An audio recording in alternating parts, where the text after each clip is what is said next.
नमस्कार दोस्तों, मैं विपुल आपका दोस्त, आपका सहयोगी, आपका व्यवसायिक सलाहकार। आज के वीडियो में आपसे बात करेंगे हम लोग ज्वाइंट हिंदू फैमिली बिजनेस के बारे में। इसके पहले हम लोगों ने sole proprietorship, 1% company, LLP, private limited company, Nidhi company, बहुत से कंपनी और ऑर्गेनाइजेशन के बारे में बात की। उनके कैसे उसका फॉर्मेशन होगा, क्या बनाने की क्या बेनिफिट्स हैं, क्या स्टेप्स हैं, क्या लिमिटेशन है, क्या ये किस पॉइंट ऑफ व्यू से ये सुटेबल है। तो आज हम लोग ज्वाइंट हिंदू फैमिली बिजनेस के बारे में बात करेंगे। सबसे पहले हम लोग समझने की कोशिश करते हैं कि ज्वाइंट हिंदू फैमिली बिजनेस होता क्या है।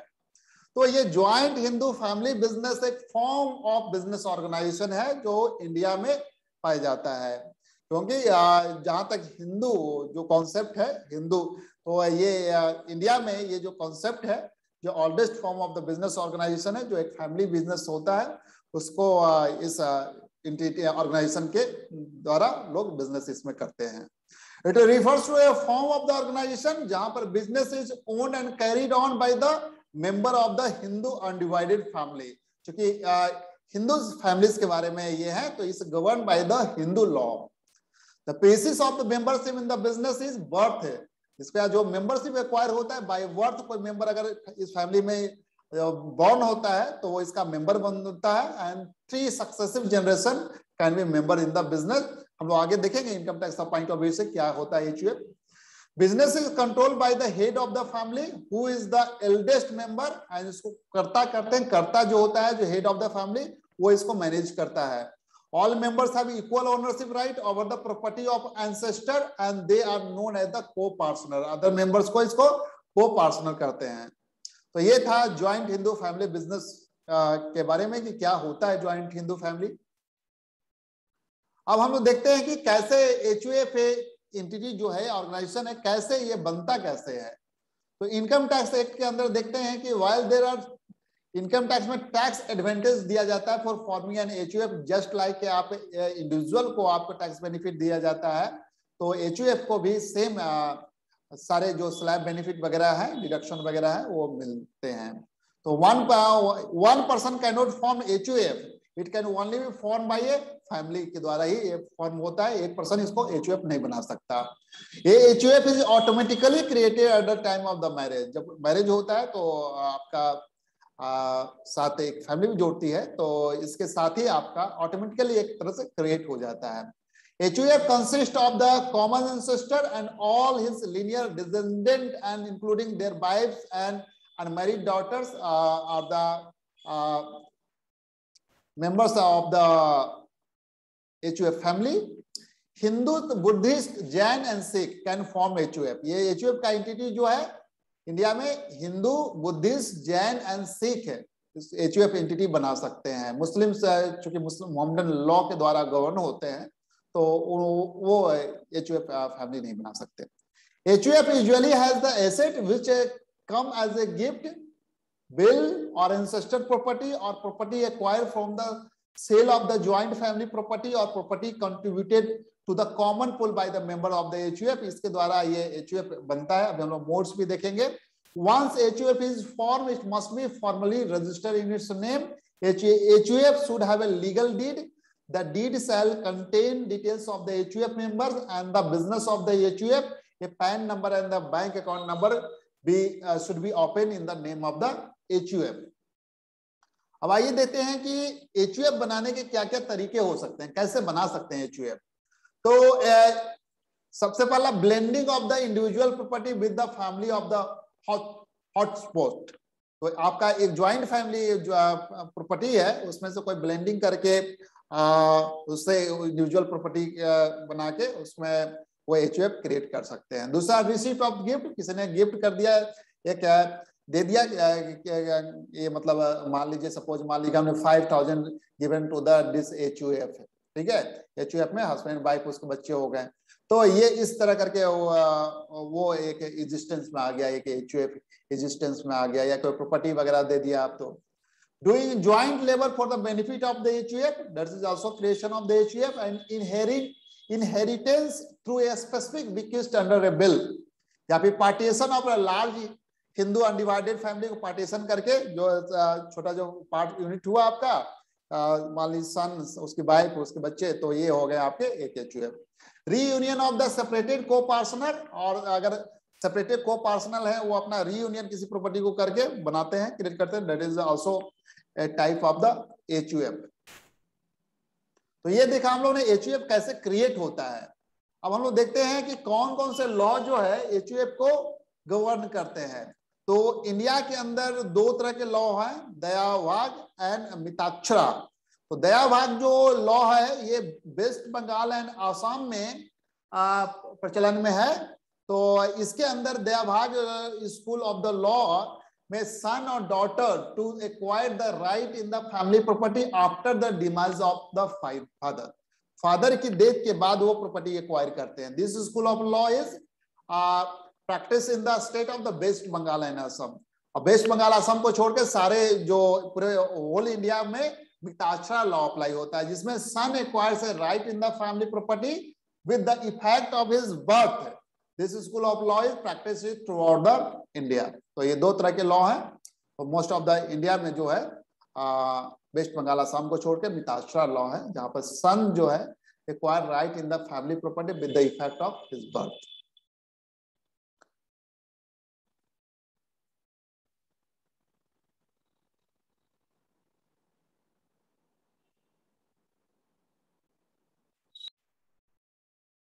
आइए देखते हैं pre requisite for formation of the HUF। सबसे पहले कैपिटल। तो capital is the essential of the any business entity। तो HUF is established by using the ancestor property या asset gifted by the relative and friend या फिर received by the HUF through a will।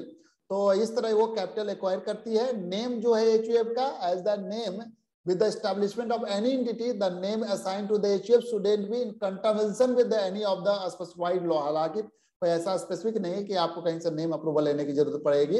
HUF deed generally आपका HUF deed orally और writing दोनों हो सकता है, लेकिन writing is a preferable mode. HUF में भी फॉर्म विद और without a legal deed, though it is always advisable to pursue a business with a written document. With respect to HUF, a legal deed consists of details of the membership of the HUF, source of the fund, and the likes of the it. The deeds act as a proof of the existence of the entity that has been formed. The document should include declaration by a family member for the name of the कर्ता कौन है, उसके power vested in the कर्ता and entitlement of the कर्ता to hold the transaction on behalf of the member. In addition to document should state the capital that was invested in the in forming the HUF। तो ये सारे detail जो है HUF deed में आपका mention होता है। तो प्रेफरेबल एडवाइजेबल होता है कि आप एक HUF डीड बना लें। पैन नंबर में तो आप जब एग्जिस्टेंस में आ जाता है, फॉर्मुलेशन हो जाता है, तो karta is required to obtain PAN card with the important document for the pursuing financial transaction. तो आपके जो है 49A फॉर्म में आपको इसको अप्लाई कर सकते हैं विद HUF डीड लगाकर, आपको पैन कार्ड अलॉट हो जाएगा। ये पैन कार्ड के बेसिस पे आप फिर इनकम टैक्स रिटर्न भी फाइल कर सकते हैं। इसमें जो इनकम टैक्स रिटर्न वगैरह जो है, इसमें जो भी फाइलिंग वगैरह होंगे वो सारा करता ही इसमें साइन करता है। इसके बाद सेपरेट बैंक अकाउंट। तो HUF must function with the bank account wherein the funds of the entity can be maintain. Maintenance of such a bank account is strictly for the business purposes and shouldn't include the saving of any member। member के particular जो individual separate जो saving है वो इसमें include नहीं होंगे। अब आइए देखते हैं मेंबर के बारे में। तो if a married couple forms HUF, then a child would be integrated into the entity after her birth। The person of the another religion cannot form an entity except for the Sikhism and Jainism। तो ये इसमें है married couple form HUF, तो इसके child वगैरह जब होंगे तो जब बॉर्न हो जाएंगे तो इसके मेंबर बन जाएंगे। Member of the HUF include karta, members and co-partners. The karta is the head of the family with the decision making responsibility, और male any male member could play the role of the karta with the consent of the family member. Co-partner is a person who is entitled to his or her share of the property। A co-partner is classified into following hierarchies। जैसे first degree co-partner हुआ, जो could be first time holder of the ancestor property, that is the first degree co-partner। Second degree co-partner include the sons and daughters of the family, and third degree co-personal include grandson and granddaughters of the family, and fourth degree co-personal include great grandson of the family. इसके अलावा HUF wouldn't cease to exist on the death of the sole male member. It would continue to function with the existing female members. However, a widower of the Karta cannot consider as the heir to the throne. An adopted child is entitled to membership but cannot be a co-personal. तो अभी जो changes हुए हैं उसको changes को लेके भी इसमें एंटिटी में थोड़ा सा कॉम्प्लिकेशन आए हैं, जैसे कि अब यह है कि गर्ल्स चाइल्ड जो है आपके तो वो भी इक्वल प्रॉपर्टी के राइट हो जाएंगे, तो वो भी अब को-पर्सनल होंगे। आइए हम देखते हैं HUF बिजनेस के क्या क्या फीचर्स हैं। सबसे पहला फॉर्मेशन में हम लोगों ने देखा कि ये HUF बिजनेस जो है आपका, there are at least 2 members of the family and ancestor property to be inherited by them. तो business does not require any agreement, as membership is by birth होता है। यहाँ पर कोई ऐसा नहीं कि एग्रीमेंट के द्वारा हो रहा है। तो govern by the Hindu succession act 1956 के द्वारा ये गवर्न होता है। लायबिलिटी आते हैं, liability of the all members except karta को छोड़ के सारे मेंबर का इस लायबिलिटी लिमिटेड होता है to their share of the coparcenary property of the business.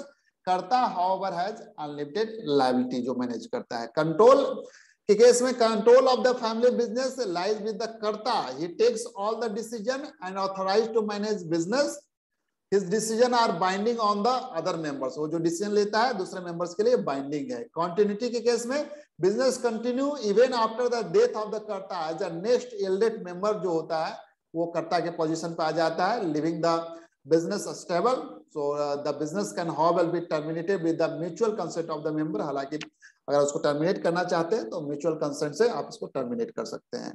Minor member, the inclusion of the individual into the business occurs due to the birth in the HUF, hence minor can also be member of the business.